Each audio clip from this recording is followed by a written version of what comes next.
You know that feeling when you open your laptop on a Monday morning and your chest is already tight before anything has even happened? The emails are waiting. Slack is blinking like a needy little lighthouse. Your calendar looks like someone played Tetris with your soul.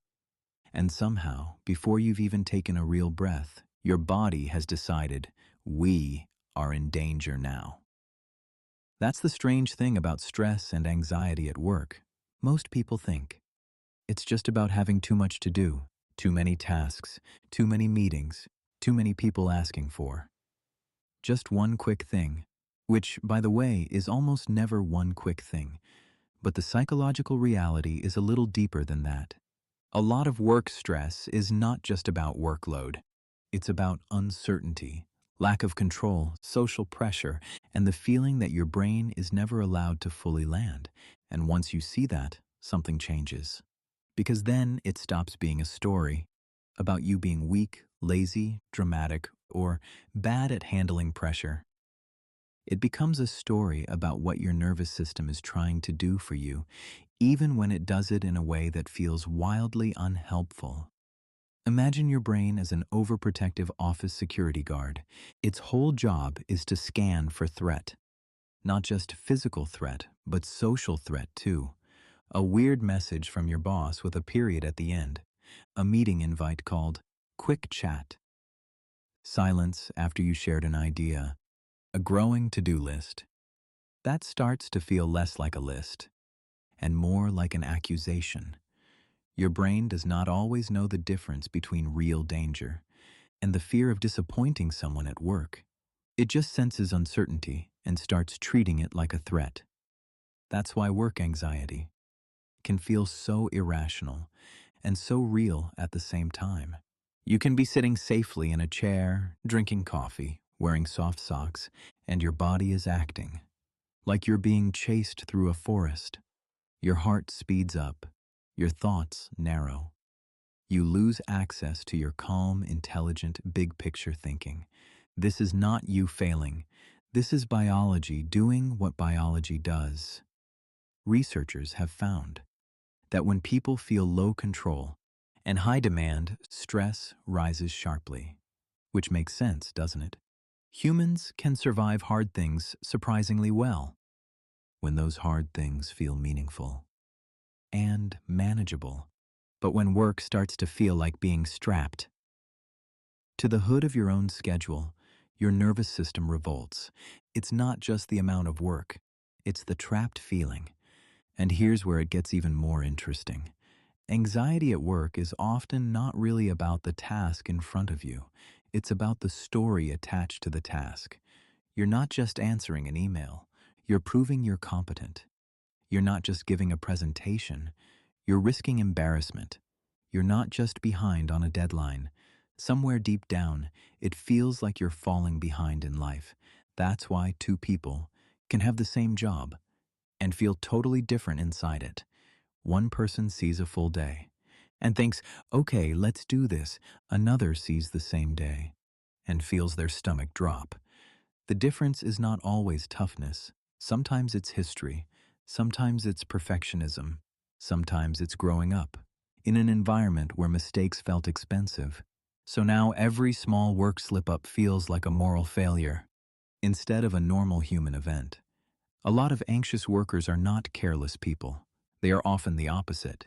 They're conscientious, sensitive, responsible, and deeply tuned in. They care a lot, which sounds like a strength, and it is a strength until care turns into constant internal surveillance. Then your mind becomes a manager that never clocks out. Even when you're home, part of you is still at work, replaying conversations, pre-writing tomorrow's worries, and mentally drafting emails while brushing your teeth. This is one reason chronic work anxiety is so exhausting. It's not just the visible labor, it's the invisible labor of anticipation.